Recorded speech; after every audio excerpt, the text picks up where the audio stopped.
Bom dia, pessoal. Hoje vamos começar aqui o nosso Morning Call, começando com macro, com o Gustavo. Depois o André vai falar sobre resultados de Itaú e Cielo. Volta para mim para eu falar sobre Petrobras e dar os destaques de movimentações de ações de ontem. Vamos lá, Gustavo. Bom dia, pessoal. Então, eu vou começar pela parte Brasil. 2 pontos para destacar, principalmente na parte política. Ontem, então, a gente teve a participação do Bolsonaro, pré-candidato no Roda Viva. Destaque da fala dele, ontem ele se colocou como um candidato liberal, falou que pretende privatizar a maioria das empresas estatais, quer aprovar uma reforma previdenciária, mas teve pontos que o candidato foi um pouco contraditório, quando ele foi perguntado sobre reforma previdenciária para militares e policiais, então ele afirmou que tem um plano especial para eles, então já um pouquinho batendo de frente com a posição liberal. Outro destaque vem da Folha de São Paulo, anunciando que o TSE deve impedir que o ex-presidente Lula apareça como candidato no programa de TV do PT durante a programação do horário eleitoral, independentemente do fato dele ter sido julgado ou não. Os mercados devem ter uma reação positiva com isso, o PT tendo menos ferramentas para voltar ao PT. Mas lembrando que gravações feitas antes da prisão do Lula, principalmente nas caravanas que ele fez ao redor do país no começo desse ano, poderiam ser mostradas para, inclusive, outro candidato do próprio PT. Partindo para a parte internacional, teve 2 destaques menores e um destaque maior que é do Banco do Japão, que eu falo por último. O primeiro destaque vai para a zona do euro. O PIB, de fato, foi um pouquinho pior do que esperado, cresceu só 0,3%, a expectativa era 0,4%.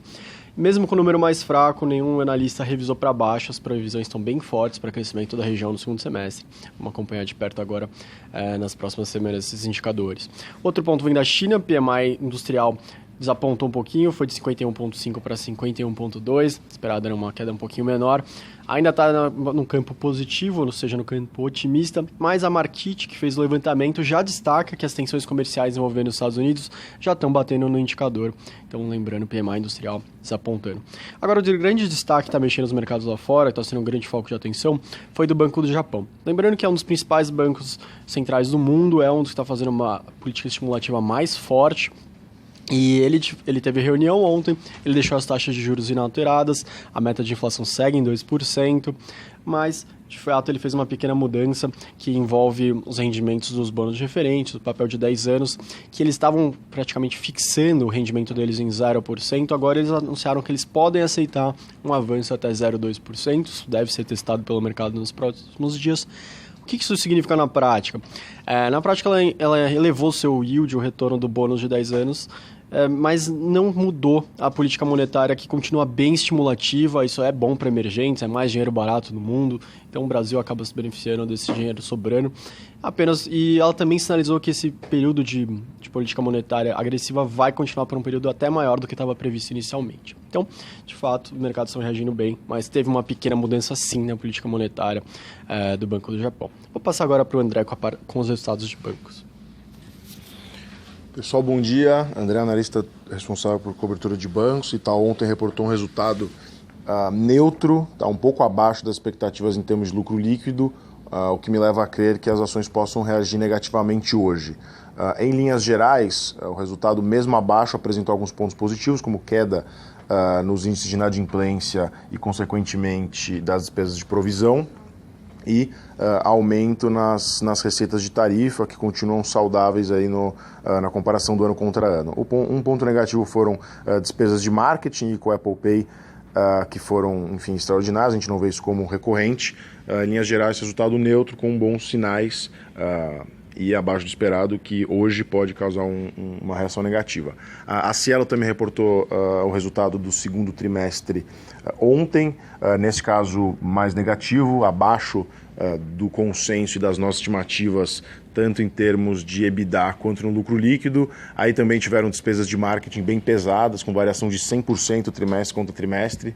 A Cielo voltou a ser bem agressiva nesse sentido, está na TV, em todas as mídias, então isso refletiu no DRE da empresa. E também falando aí de base de máquinas, né, para aluguel, falando dos próprios comerciantes ativos, tivemos quedas e nós esperamos aí uma maior visibilidade com os resultados da empresa nos próximos trimestres e anos para rever a nossa recomendação, que hoje é neutra, e uma visão cautelosa devido à dinâmica competitiva hoje do setor, que é bastante dura.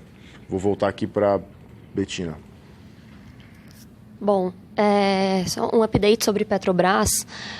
segundo o Valor Econômico, o governo está às vésperas de publicar o decreto que renova o congelamento de preços de diesel, cujo prazo termina em 1º de agosto. Segundo a notícia, a nova etapa do programa valerá até o final do ano, mas será atualização mensal nos preços. No curto prazo, vemos a renovação do programa como neutra para a Petrobras. No entanto, ainda consideramos incerta a viabilidade de uma política de preço que adequadamente reflete a base de custos da Petrobras, principalmente tendo em vista a proximidade das eleições no Brasil. Por último, agora, destaques do mercado de ontem. A JBS caiu 5,5%. As ações, seguindo revisão de projeções feitas pela concorrente dela principal nos Estados Unidos, que é a Tyson Foods. A Tyson cortou a projeção de lucro para o ano fiscal de 2018, devido a efeitos de guerra comercial nos Estados Unidos, e isso impactou também as ações da JBS.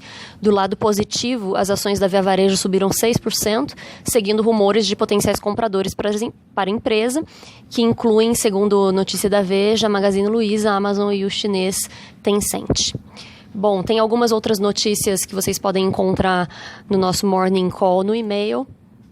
Qualquer coisa, estamos à disposição. Muito obrigada.